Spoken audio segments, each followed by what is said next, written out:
Ada orang yang ketika Ramadan, di awal grafik kurvanya naik. Tapi itu hanya bertahan seminggu yang pertama. Setelah itu turun. Kurvanya turun jauh, terus turunnya itu sampai akhir Ramadan.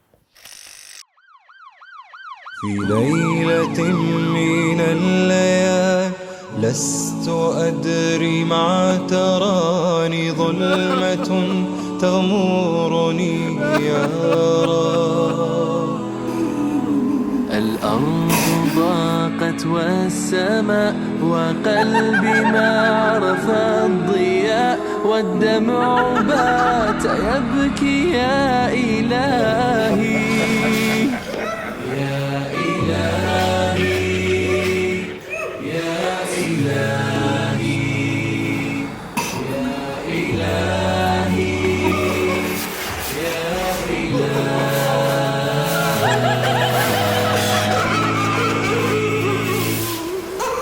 عصيت والذنب كبير وإني في حزني أسير مقيد بذنبي يا رب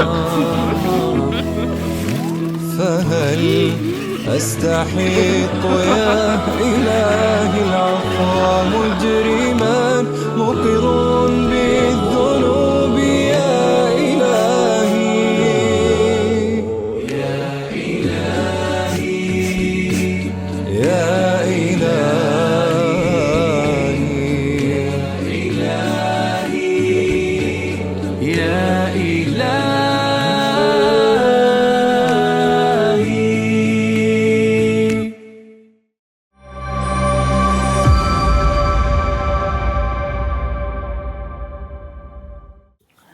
Assalamualaikum warahmatullahi wabarakatuh. Innal hamdalillah wassalatu wassalamu ala Rasulillah wa ala alihi wa sahbihi wa man tabi'ahum bi ihsan ila yaumil qiyamah. Kepada seluruh para penuntut ilmu, kepada seluruh karyawan yang tentunya pada kesempatan Jumat yang mulia ini diberikan oleh Allah sebuah kesempatan mulia untuk sekaligus pula menjadi penuntut ilmu. Semoga kita mendapatkan rahmat, semoga kita mendapatkan keberkahan di dalam kehidupan kita, dan semoga di setiap dosa yang kita lakukan kita juga meraih rahmatnya Allah.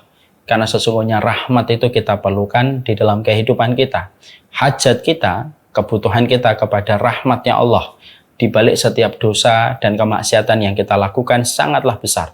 Karena dengan rahmat, maka menjadikan kita tidak candu dengan dosa yang mungkin sering kita lakukan. Dengan rahmat yang kita peroleh, akan menjadikan seseorang akan dihindarkan dari musibah dan kesulitan di masa-masa mendatang. Diakibatkan karena dosa yang pernah dilakukan kalau dia mendapatkan rahmat. Karena mendapatkan rahmat itu artinya penghapusan.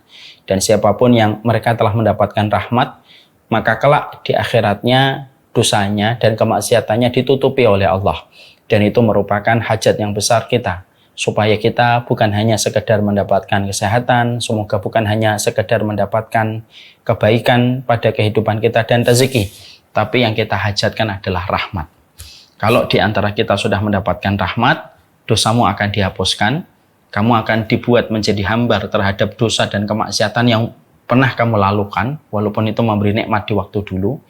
Maka kalau orang mendapatkan rahmat akan dihindarkan dari kesulitan di masa mendatang, dan orang yang mendapatkan rahmat ditutupi dosanya dari pandangan manusia di pengadilan Allah. Nah, itulah yang menjadikan kita berdoa semoga kita mendapatkan rahmat pada perjalanan kehidupan kita. Alhamdulillah, tentunya senantiasa kita bersyukur kepada Allah Subhanahu wa taala atas nikmat yang begitu besar, dan tidak ada sikap hati yang terbaik di dalam menyikapi nikmat yang Allah berikan kepada kita kecuali adalah dua. Tidak ada sebuah keinginan yang kita inginkan kecuali adalah kelapangan, dan kelapangan itu tidak akan didapatkan kecuali dengan dua pilihan: memberikan kesabaran tanpa tepi dan memberikan kesyukuran tanpa tapu. Itulah modalnya di dalam kita memaknai kehidupan kita. Seiring dengan kehidupan ini yang kita butuhkan bukan kepuasan tetapi ketenangan. Seiring dengan perjalanan hidup kita, semakin kita paham yang kita inginkan bukan angka nominalnya, tetapi yang kita inginkan adalah sebuah kelapangan. Seiring dengan kehidupan kita, kita tahu bahwasanya yang kita inginkan bukan lagi kemewahan, tetapi yang kita inginkan adalah sebuah keberkahan. Tidak akan mendapatkan kelapangan tidak akan pernah mendapatkan ketenangan dan tidak akan pernah mendapatkan keberkahan kecuali adalah mereka yang senantiasa bersyukur. Siapapun yang ingin lapang, hendaklah dia bersyukur. Siapapun yang ingin berkah pada hidupnya, hendaklah dia bersyukur. Dan siapapun yang ingin mendapatkan kebaikan pada hidupnya, hendaklah dia bersyukur atas semua perkara yang ada pada hidupnya. Dan itulah sejatinya yang kita berikan kepada Allah dalam setiap titian kehidupan kita. Kita pada kesempatan hari ini akan melanjutkan part yang kedua. Pembahasan yang telah kita bahas pada pertemuan sepekan yang lalu. Pembahasan spesial, special edition. Karena memang kita berada pada satu waktu ketika kita sudah berada pada gerbang bulan Ramadan. Tentunya kita paham sekali bahwasanya bulan Ramadan adalah satu bulan yang penuh keutamaan. Bulan yang sejatinya sebagaimana keutamaan matahari di antara bintang-bintang yang bertebaran di atas langit. Keutamaan bulan Ramadan sebagaimana keutamaan Nabi Yusuf di antara 11 saudaranya. Karena sesungguhnya tidak ada yang mampu menandingi bau aroma wanginya ketaatan dan bau wanginya surga yang tercium dari bulan Ramadan tidak sebagaimana di bulan-bulan yang lainnya. Makanya kemarin saya menyampaikan para ulama salaf, para ulama terdahulu mengatakan kepada kita ada 3 waktu yang disebut dengan waktu prime time di dalam siklus 1 tahun ketika Allah mempergulirkan 12 bulan. Maka ada 3 waktu yang memiliki kedudukan yang besar di sisi Allah. Yang pertama 10 hari yang pertama di bulan Muharram, di mana bulan Muharram identik dengan bulannya Nabi Musa. Karena pada tanggal 10 Muharram Nabi Musa diselamatkan dari kejaran Fir'aun dan pada tanggal 10 Muharram Fir'aun ditenggelamkan oleh Allah Subhanahu wa taala. Ada yang kedua yaitu bulan Dzulhijjah. Sesungguhnya bulan Dzulhijjah ini merupakan juga bulan yang dicintai oleh Allah, 10 hari yang pertama. Sampai baginda Nabi sallallahu alaihi wasallam menyampaikan, "Ma min ayyamin al-amalu salih fiha ahabba ilallah min hadhil ayyamil ashar." Qalu walal jihad ya Rasulullah. Qala walal jihad illa ayakhruja min baitihi bimalihi wa nafsihi falam yarji min hudalika syai'un. Rasulullah sallallahu alaihi wasallam juga menyampaikan di dalam salah satu perkataannya, tidak ada satu amalan sebesar amalan yang luar biasa yang dilakukan pada 10 hari yang pertama di bulan Dzulhijjah. Bahkan keutamaan orang yang berjihad ya Rasulullah, bahkan keutamaan orang yang berjihad tidak mampu mengalahkan keutamaan 10 hari yang pertama. Kecuali orang yang berjihad pergi dengan hartanya dan nyawanya dan tidak ada yang kembali dari keduanya. Maka bulan Dzulhijjah pun memiliki keutamaan yang besar. Dan itu identik dengan bulannya Nabi Ibrahim dan Ismail. Dan ada yang ketiga yaitu adalah keutamaan 10 hari yang terakhir di bulan Ramadan, di mana bulan Ramadan identik miliknya Rasulullah SAW. Walaupun prime time kita dalam 1 tahun itu ada 3 waktu yang tadi kita sebutkan, tapi tentunya kita paham betul, tidak ada yang bisa melebihi keutamaan yang dimiliki oleh Ramadan. Makanya akhirnya tidak pernah kita menjumpai surga membuka pintunya selebar-lebarnya kecuali di bulan Ramadan. Dan tidaklah neraka ditutup rapat oleh Allah kecuali itu di bulan Ramadan. Dan tidaklah setan dibelenggu kecuali adalah di bulan Ramadan. Untuk memberi makna kepada kita. Prime time yang luar biasa dalam kehidupan kita beribadah kepada Allah itu hanya terjadi di 10 hari di waktu bulan Ramadan. Dan itulah yang menjadi perhatian kita. Kita tentunya memahami betul bahwasanya ketika kita faham Ramadan memiliki keutamaan prime time yang luar biasa, berarti kita membutuhkan persiapan. Karena tidak mungkin secara analogi sederhana, orang itu tidak akan mungkin memenangkan maraton 42 km kalau dia tidak terbiasa latihan pada 1 km yang dia lanjutkan pada 5 km, 5 km dia lanjutkan pada 10 km, sampai akhirnya dia siap untuk berlari 42 km. Kalaulah maraton saja tidak akan dimenangkan hingga putaran terakhir dia menyentuh garis finish, kecuali dengan latihan panjang dari apa yang dikerjakan sebelum akhirnya dia mengambil jarak 42 km, sama pula dengan Ramadan. Ramadan itu merupakan putaran. Yang tentunya putaran terbaik yang kita miliki pada penghambaan kita kepada Allah, tidak akan pernah kita menangkan putaran ini. Sampai betul-betul kita melatih diri kita dengan berbagai macam hal yang menjadikan kita mulai tertata, mulai terlatih, dan mulai terbiasa untuk menjalankan ketaatan sebagaimana itu ketika kita memasuki bulan Ramadan. Nah inilah yang menjadikan kita akhirnya paham betul kita mengerti betul inilah Ramadan. Sesungguhnya Ramadan merupakan bulan yang Allah tidak pernah sia-sia ketika menciptakan Ramadan, dan Allah tidak pernah bermain-main dengan bulan Ramadan. Maka inilah yang menjadikan kita pun juga tidak bermain-main ketika mempersiapkan diri sebelum datangnya Ramadan. Kemarin dalam pertemuan yang lalu saya juga menyampaikan bahwasanya kita tidak akan memberikan makna kepada Ramadan kalau kita tidak mengetahui profit yang kita peroleh ketika kita mengikuti Ramadan. Banyak orang yang mereka menganggap Ramadan itu merupakan bulan yang biasa. Ramadan hanyalah rotasi 1 bulan di antara 12 bulan yang dipergulirkan oleh Allah. Kita tidak tahu keutamaan yang dimiliki oleh Ramadan, sehingga ketika keutamaan Ramadan itu tidak kita ketahui, kita tidak merasa tergigit untuk mengejar keutamaan ini ketika kita tidak paham keutamaan Ramadan. Banyak yang menganggap Ramadan ya Ramadan, sekedar Ramadan semata, tetapi tidak lebih dari Ramadan itu. Dan ini merupakan sebuah kesalahan yang cukup fatal kalau kita menganggap Ramadan hanyalah sekedar Ramadan. Makanya kita kemarin menyampaikan setidaknya ada beberapa keutamaan yang besar, di mana keutamaan ini betul-betul luar biasa, dan keutamaan ini merupakan keutamaan dahsyat lagi agung yang Allah berikan kepada orang ketika mereka memasuki Ramadan. Yang pertama yang telah kita bahas kemarin adalah keutamaan Ramadan itu keutamaan yang besar. Sampai kita menjumpai salah satu shortcut-nya kita untuk mendapatkan surga dan meraih surga itu adalah ketika kita diterima amal kita, ketaatan kita di bulan Ramadan. Sebagaimana kisah dalam satu riwayat yang sahih dari seorang sahabat yang bernama Thalhah, menjumpai 2 orang yang selalu bersama, selalu bersua, selalu mereka menjalani aktivitas bersama, di mana salah satu di antara keduanya meninggal di dalam peperangan dan yang satunya meninggal 1 tahun setelah yang pertama, dan itu pun bukan di peperangan.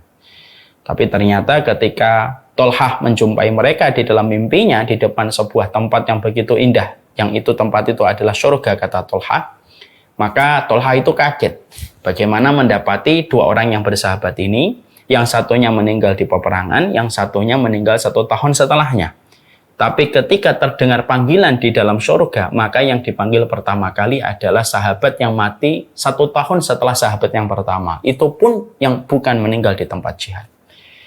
Setelah sekian lama panggilan pertama itu, barulah ada panggilan yang kedua. Yang dipanggil yang kedua adalah sahabat yang meninggal 1 tahun sebelumnya dan meninggal di peperangan. Di mana ketika sahabat Thalhah radhiyallahu anhu melihat kejadian ini, maka sahabat Thalhah merasa kaget. Lalu beliau merasa penasaran, bagaimana ada orang yang mati syahid di peperangan, dipanggilnya belakangan. Lebih dulu yang dipanggil adalah sahabat yang meninggal 1 tahun setelahnya, itu pun bukan di medan peperangan. Ketika beliau bangun dari mimpinya, dari tidurnya, beliau bertanya kepada banyak orang dan beliau tidak mendapatkan jawaban. Sampailah terdengar pada telinga Nabi Shallallahu Alaihi Wasallam. Ketika pada telinga Nabi Shallallahu Alaihi Wasallam, pada saat itulah Nabi berkata kepada sahabat Thalhah, apa yang membuatmu heran dengan apa yang kamu lihat di dalam mimpimu, wahai sahabat Thalhah? Maka sahabat Thalhah menjawab dan menjelaskan sebagaimana yang tadi saya sampaikan. Lalu Rasulullah mencoba menjelaskan, wahai Thalhah, bukankah sahabat yang meninggal 1 tahun setelah yang pertama diberikan tambahan sholat? Iya. Diberikan tambahan Ramadan? Betul ya Rasulullah. Maka Nabi memahamkan kepada sahabat Thalhah, 1 Ramadan tambahan yang dia peroleh dan sholat yang dia kerjakan selama 1 tahun, itulah yang menaikkan derajatnya jauh lebih tinggi daripada sahabat yang meninggal 1 tahun sebelumnya di medan peperangan. Hadis ini memberikan kepada kita sebuah refleksi perenungan. Kalaulah 1 Ramadan sudah cukup menjadikan seseorang begitu jauh derajat perbedaannya dengan yang sebelumnya, dengan 1 Ramadan yang dia dapatkan tambahan dibandingkan sahabatnya yang meninggal 1 tahun sebelumnya, apalagi ketika kita merenungkan kalau Ramadan kita betul-betul diterima oleh Allah, sebesar apa derajat kita akan ditinggikan oleh Allah. Dan ini menjelaskan kepada kita tentang besarnya keutamaan yang dimiliki oleh Ramadan. Yang kedua yang kita akan jelaskan pada hari ini, keutamaan Ramadan yang berikutnya supaya mendorong dan memberikan energi untuk kita supaya memaknai Ramadan itu jauh sebelum Ramadan itu datang, karena nilai yang begitu berharga pada Ramadan itu kalau kita diberikan kesempatan untuk mendapatkan Ramadan. Maka keutamaan yang kedua yang kita peroleh dan kita dapatkan itu apa? Yaitu adalah sesungguhnya Ramadan, apabila ketaatan kita, ibadah yang kita lakukan, ampunan yang kita panjatkan di bulan Ramadan, dari tilawah kita, tarawih kita, qiyamul lail kita, sahur kita, diterima oleh Allah dalam transaksi yang Allah terima, maka sesungguhnya itu merupakan salah satu di antara amalan yang berat kalau sudah diterima oleh Allah. Karena kata Ibnu Qudamah ada 3 amal. Ada 3 amal. Yang sejatinya amal ini apabila diterima oleh Allah pada 3 amal ini, kalau sudah diterima oleh Allah Subhanahu wa taala, maka hampir-hampir mizan itu tidak kuat memikulnya, tidak kuat untuk menanggungnya pahala yang dikandung pada 3 amal ini ketika 3 amal ini diterima. Dan Ibnu Qudamah menyatakan salah satu amal la tuzanu bihil mizan. Ada 3 amal yang ketika 3 amal ini diterima oleh Allah, hampir-hampir timbangan itu tidak kuat untuk memikulnya. Dan Ibnu Qudamah mengatakan ada 3.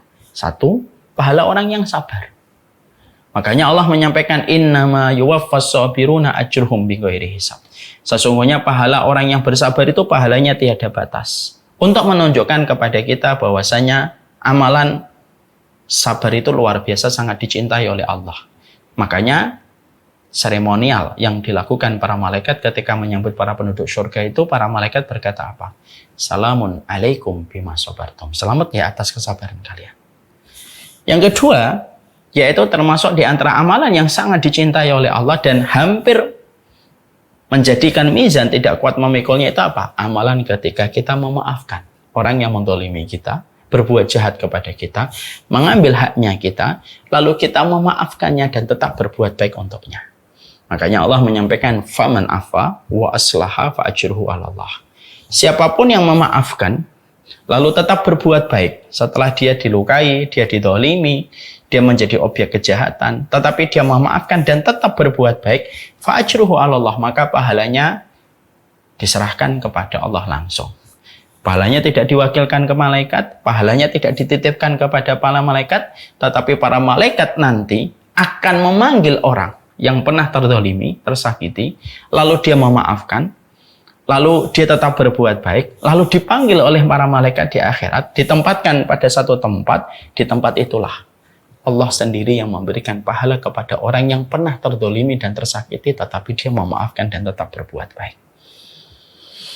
Ya. Makanya ada di akhirat itu ada satu panggilan, suara penyeru, di mana seruannya mengatakan, "Aina haula ajruhu 'ala Allah." Mana orang yang pahalanya diberikan langsung oleh Allah? Tidak ada yang menyambut seruan panggilan malaikat ini, bukanlah yang menyambutnya orang yang sholat, bukan pula orang yang menyeru, yang menyambut seruan ini adalah orang yang sedekah, tetapi yang menyambut seruan panggilan ini adalah orang yang pernah terzalimi, pernah tersakiti, memaafkan dan tetap berbuat baik. Mereka lah yang menyambut seruan itu, dilokasikan oleh malaikat di satu tempat, pada tempat itulah Allah yang memberikan pahalanya langsung. Karena menunjukkan keistimewaan orang yang memaafkan ketika dia habis tersakiti dan terzalimi. Yang ketiga, kata Imam Ibnu Qudamah, yaitu adalah amalan orang yang mereka itu diterima amalan puasanya. Makanya Allah menyampaikan kepada kita, was-shaumu li wa ana ajzi bihi. Puasa itu untukku dan akulah yang menggantinya langsung. Dan Allah tidak pernah menceritakan berapa kali Allah melipat gandakan setiap ketaatan yang dilakukan di bulan Ramadan. Dan tidaklah disembunyikan oleh Allah kecuali karena besarnya kandungan pahala yang apabila ketaatannya kita lakukan di bulan Ramadan. Mari kita mengambil ulasan yang sederhana. Kalau saya membaca Al-Quran di luar bulan Ramadan, contohnya di bulan Rajab atau di bulan Sya'ban, maka ketika saya membaca Al-Quran di luar bulan Ramadan, satu hurufnya dikali lipat menjadi 10 kali lipat kebaikan. Kalau saya membaca dua huruf, setiap hurufnya dikali lipat 10 kali lipat. Kalau saya membaca 20 kali lipat, itu di luar bulan Ramadan. Kalau di bulan Ramadan dilipat gandakan dengan kelipatan di mana Allah sendiri yang tahu berapa kali Allah melipat gandakan setiap ketaatan di bulan Ramadan. Karena sendiri Allah yang menyampaikan dalam hadis qudsi, was-shaumu li wa ana ajzi bihi.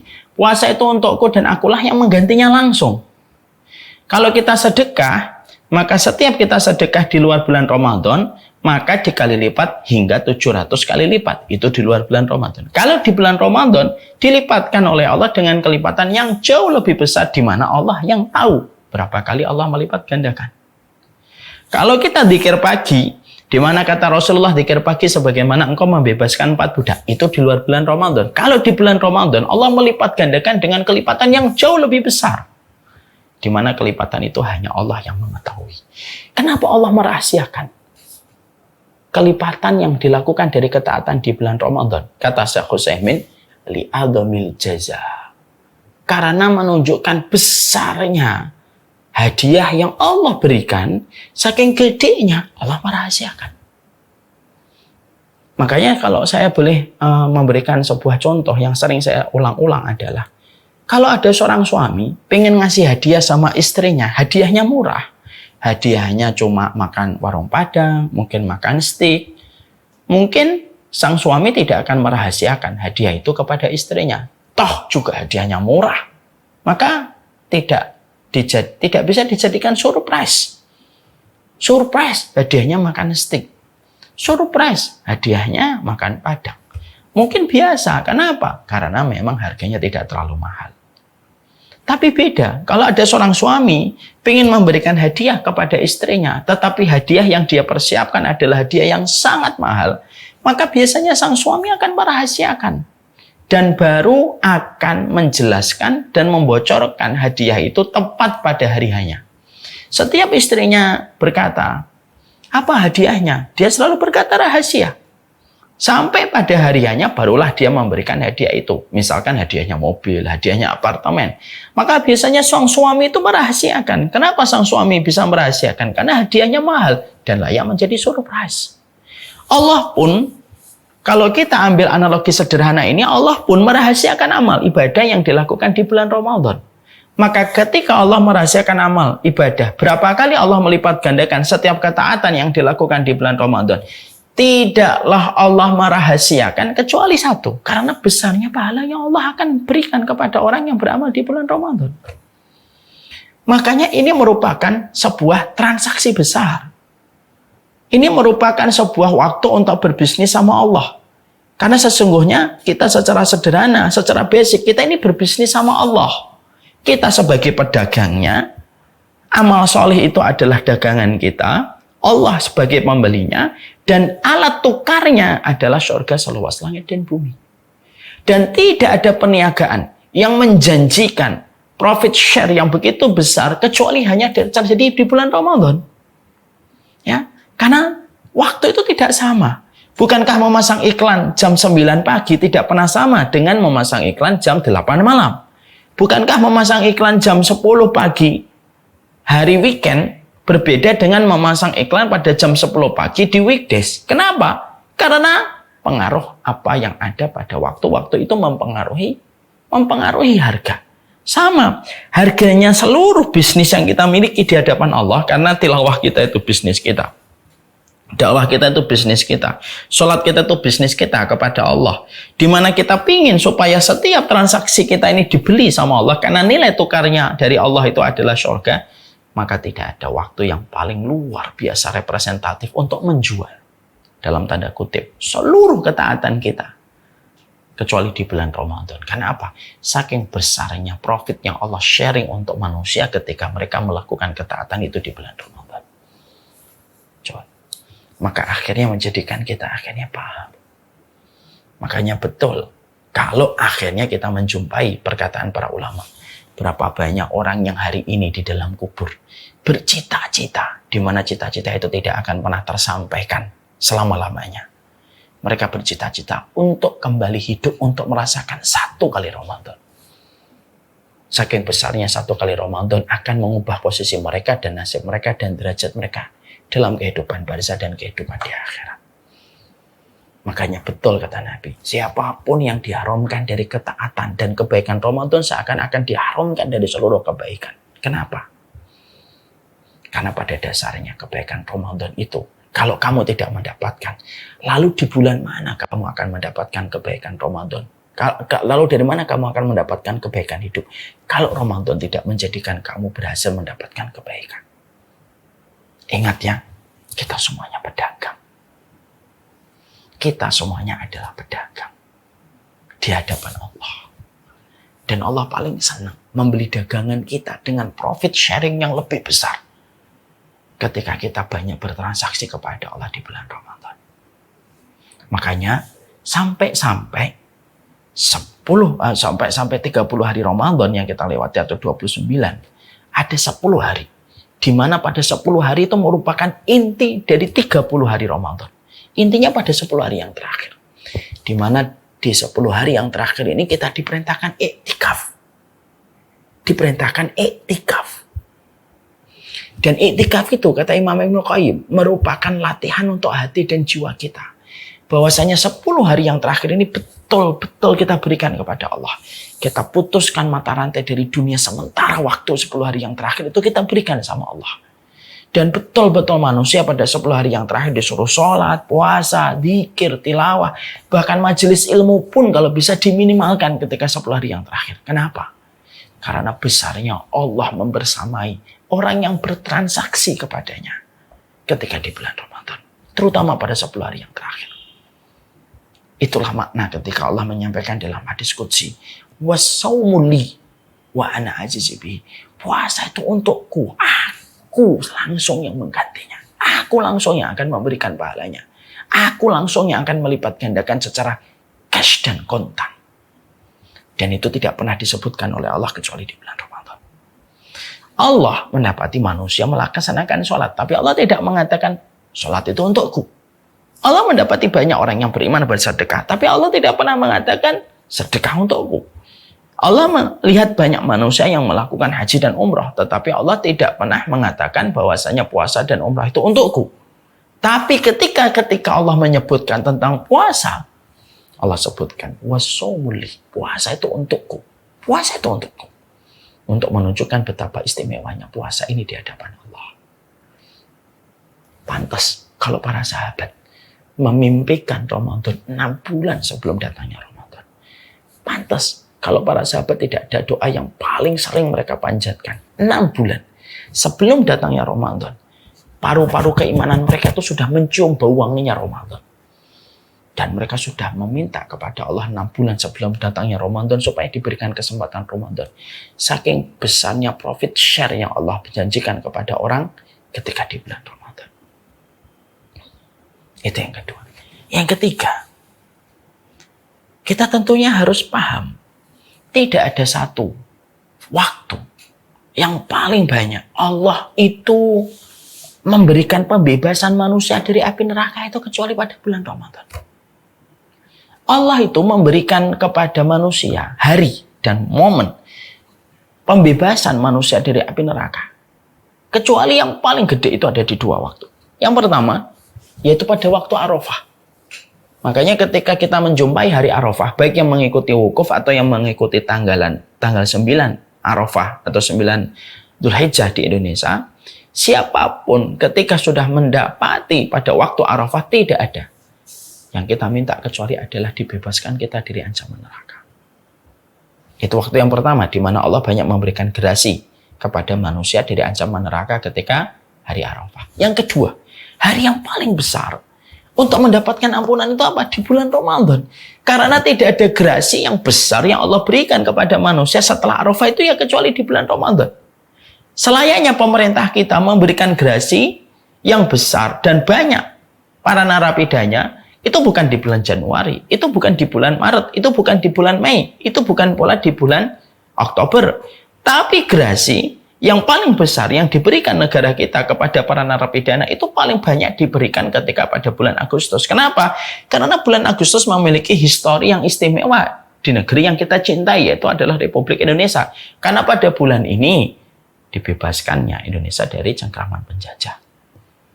Maka sama, itu analogi sederhana. Disitulah kita menjumpai dan kita mendapati bulan Ramadan itu nilai historinya besar. Makanya Allah pilih waktu ini untuk menjadi waktu ketika Allah menurunkan Al-Quran dalam satu jumlah ke Baitul Ma'mur. Dan itu menunjukkan historinya yang luar biasa. Maka ketika Ramadan itu memiliki histori yang sangat besar di sisi Allah, Allah memberikan ampunan yang tidak terhingga.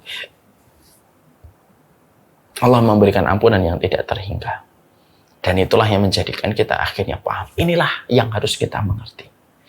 Way-nya ini kalau kita paham, latar belakang ini yang kita mengerti, maka kita tidak akan nyikapin apa adanya, tidak menyikapi ala kadarnya. Kenapa? Karena kita tahu Allah tidak pernah menganggap Ramadan itu ala kadarnya dan apa adanya.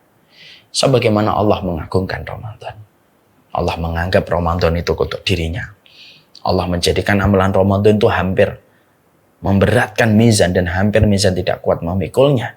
Dan Allah memberikan gerasi, pembebasan manusia dari ancaman neraka tidak sebagaimana yang besar yang Allah berikan di bulan Ramadan, itu merujuk kepada makna. Jangan remehkan Ramadan. Jangan anggap Ramadan hanyalah siklus waktu yang terus berulang setiap tahun. Jangan anggap Ramadan itu ya hanya 1 bulan. Jangan anggap Ramadan itu ya hanya apa adanya dan ala kadarnya. Karena dia tidak pernah menjadi apa adanya dan ala kadarnya di hadapan Allah. Setelah kita paham ini, apa yang harus kita lakukan di bulan Ramadan? Supaya pada putaran Ramadan kita mendapatkan kesuksesan di hadapan Allah. Para ulama lalu menyampaikan kepada kita beberapa hal yang menjadikan kita harus mengerti betul. Ada setidaknya 5 yang harus kita maksimalkan sebelum Ramadan itu akan kita jalani putarannya sekitar 30 hari lagi, kurang lebihnya. Yang pertama, para ulama lalu menyampaikan kepada kita, ya, orang yang ketika akan menjalani Ramadan, sikap terbaik yang pertama yang harus dia miliki sebelum dia menjelang Ramadan itu apa? Banyaklah beristighfar sama Allah. Banyaklah mohon ampunan sama Allah. Banyak minta ampunan sama Allah. Banyak beristighfar.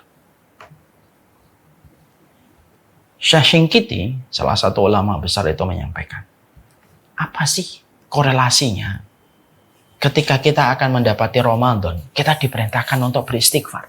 Dan kita diperintahkan untuk memperbanyak tobat kita sebelum Ramadan datang menyapa kita. Apa korelasinya itu apa? Kenapa kita harus memperbanyak tobat kita dan istighfar kita kepada Allah? Penjelasan beliau begini. Dosa dan kemaksiatan itu konsekuensinya menghambarkan kenikmatan. Itu kalau kita melihat secara ilmu. Jadi dosa dan kemaksiatan itu menghambarkan ketaatan. Contoh, orang minum khamr. Misalnya orang minum khamr, maka dia tidak akan bisa menikmati yang halal. Dia mungkin sulit menikmati jus, dia mungkin sulit menikmati kopi, kecuali harinya harus terbasahi dengan khamr atau alkohol yang sudah menjadi candu. Orang yang berzina, naudzubillah min dzalik, biasanya tidak lagi bisa merasakan hubungan yang nikmat pada istrinya dan pada suaminya yang halal. Karena apa? Karena kompas kenikmatannya sudah dirampas oleh kemaksiatan, dan dari kenikmaksiatan itu dia mendapatkan sebuah kenikmatan, dan akhirnya kenikmatan yang halal itu hilang. Orang itu kalau sudah melakukan kemaksiatan, hukuman dari Allah, dicabut nikmat pada yang halal, dicampakkan nikmat itu pada yang haram supaya dia melakukan itu terus-menerus. Lah karena dosa itu merampas kenikmatan pada ketaatan yang kita harusnya nikmati, itulah korelasinya. Kenapa banyak orang ketika menjalani Ramadan semangat di awal? Karena Ramadan itu membagi manusia itu menjadi 3. Ada orang yang ketika Ramadan di awal grafik kurvanya naik. Tapi itu hanya bertahan seminggu yang pertama. Setelah itu turun. Kurvanya turun jauh, terus turunnya itu sampai akhir Ramadan. Ada yang pertama kayak gitu. Ada yang kedua. Ada yang mereka itu ketika Ramadan naik kurvanya. Semangatnya tuh naik. 5 hari yang pertama. Setiap harinya bisa membaca 5 juz, 6 juz pada 5 hari yang pertama. Setelah melewati sepekan yang pertama, kurvanya turun. Tapi ketika 10 hari yang terakhir naik kembali. Ada yang 10 hari yang terakhir naik terus, ada yang hanya pada waktu malam ganjil aja dia naik, pada malam galim dia turun. Itu tipe yang kedua. Ada tipe yang ketiga, yang ketika dia naik, ketika awal Ramadan, 10 hari yang kedua tambah naik, 10 hari yang ketiga semangatnya tambah naik. Ada 3 tipe manusia ketika menjalani Ramadan. Nah tentunya yang kita khawatirkan itu yang pertama. Banyak di antara kaum muslimin, kaum muslimat ketika awal Ramadan senang. Bahkan masjid pun yang sedemikian megahnya, pada hari pertama sampai hari yang ketiga Ramadan itu seakan-akan tidak kuat untuk menampung banyaknya jamaah yang datang untuk melaksanakan sholat tarawih pada 3 hari yang pertama. Tapi setelah itu rontoknya asalnya penuh meluber, kemudian masuk ke dalam, kemudian maju ke depan, tinggal setengah, nanti tinggal setengahnya tinggal sedikit 2 baris atau 3 baris. Kenapa banyak orang yang ketika mereka melaksanakan Ramadan, mereka mendapatkan kekuatan pada 5 hari yang pertama, sepekan hari yang pertama, tapi kenikmatan pada ketaatan yang telah dirasakan pada 10 hari yang pertama atau sepekan yang pertama itu tidak bisa bertahan sampai akhir Ramadan. Kata Imam Syinqiti, adalah karena dosa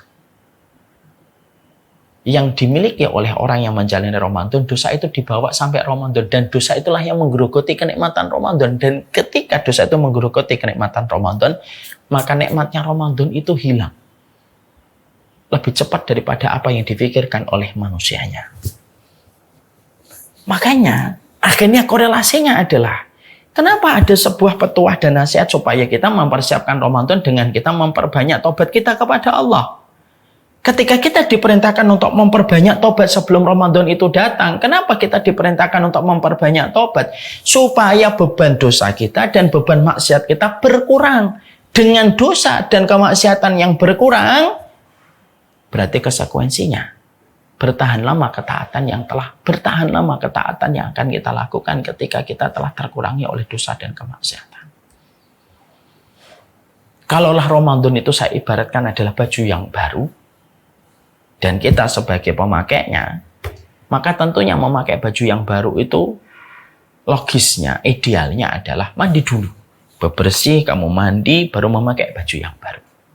Apa yang kita bayangkan kalau ada seseorang memakai baju yang baru dengan harga yang sangat mahal, tetapi dia sudah lama, seminggu tidak mandi, 10 hari tidak mandi, mengeluarkan bau yang khas, mengeluarkan dekil-dekil yang menempel pada kulit-kulitnya.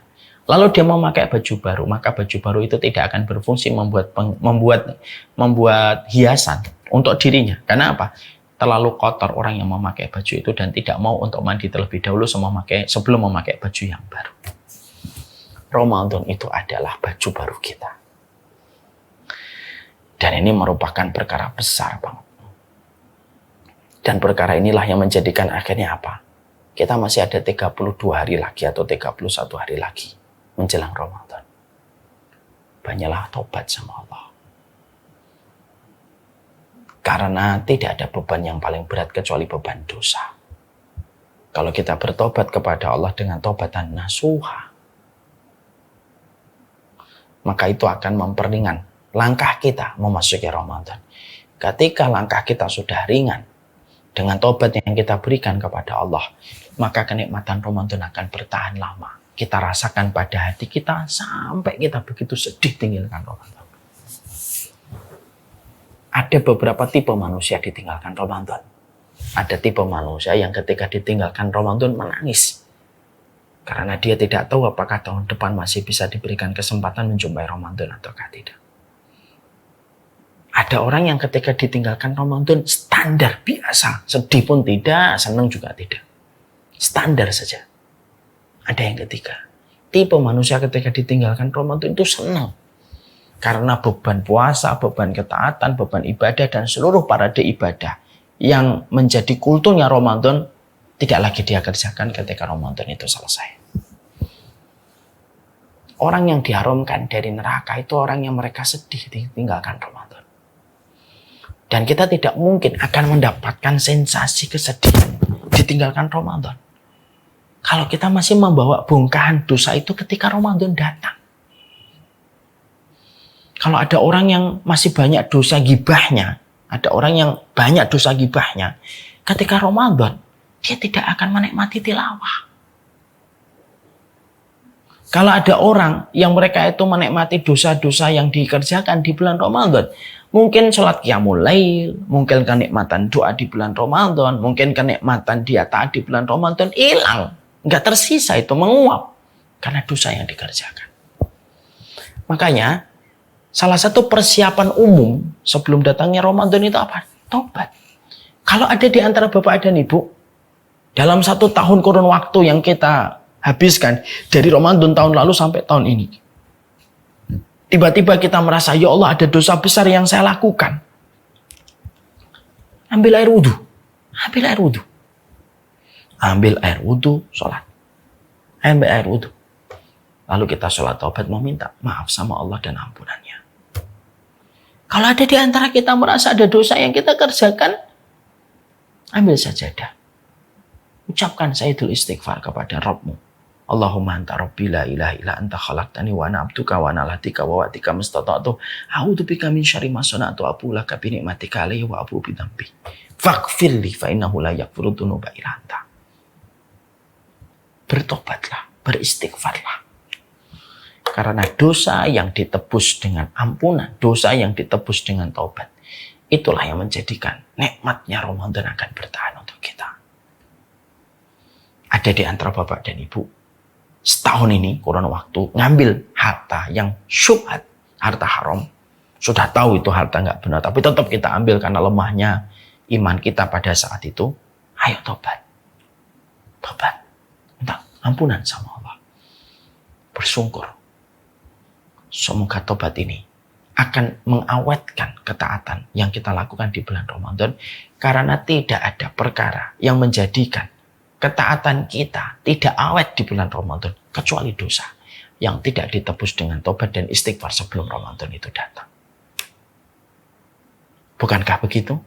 Bukankah kalau akan menyembuhkan penyakit, pemicu penyakit itu kan harus ditahan? Ada orang kena gula darah, maka biasanya adalah harus ditahan dari pemicu penyakit. Pantangannya harus disampaikan. Bapak ini darah tingginya tinggi. Jangan makan lemak ya. Jangan banyak-banyak lemaknya. Jangan banyak makan jeroan. Loh kenapa dok? Karena itu pantangan Pak. Kalau Bapak ingin darah tingginya turun. Bapak ini gulanya tinggi nih, diabetesnya. Jangan makan yang manis-manis dan jangan banyak pikiran. Kenapa jangan banyak makan yang manis dan banyak pikiran? Karena itu pemicunya. Sama, Ramadan itu ibaratnya kesehatan kita. Lah Ramadan itu dengan kesehatan yang kita ibaratkan, tentunya tidak akan pernah mendapatkan kesehatan Ramadan sampai kita meninggalkan pantangannya. Lah pantangan Ramadan itu apa? Dosa dan kemaksiatan. Jangan dibawa.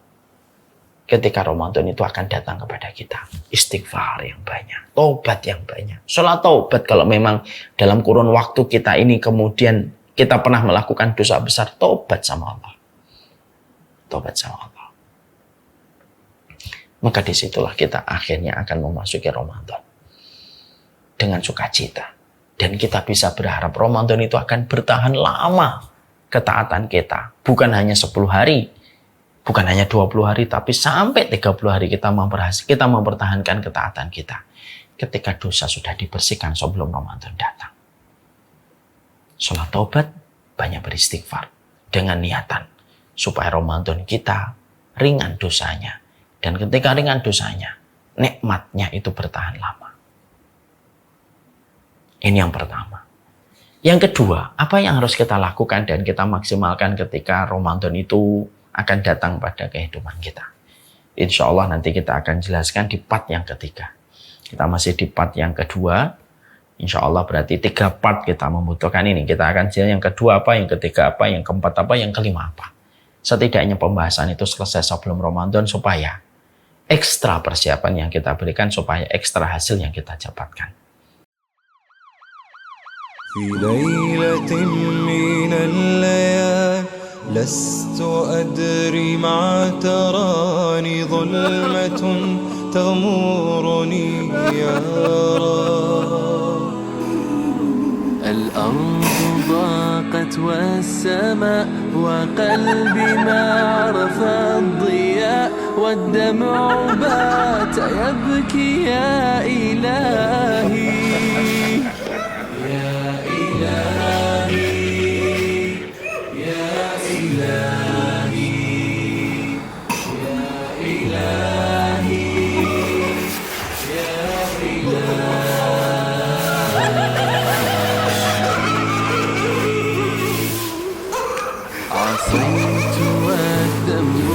كبير، وإني في حزني أسير مقيد بذنبي يا رب.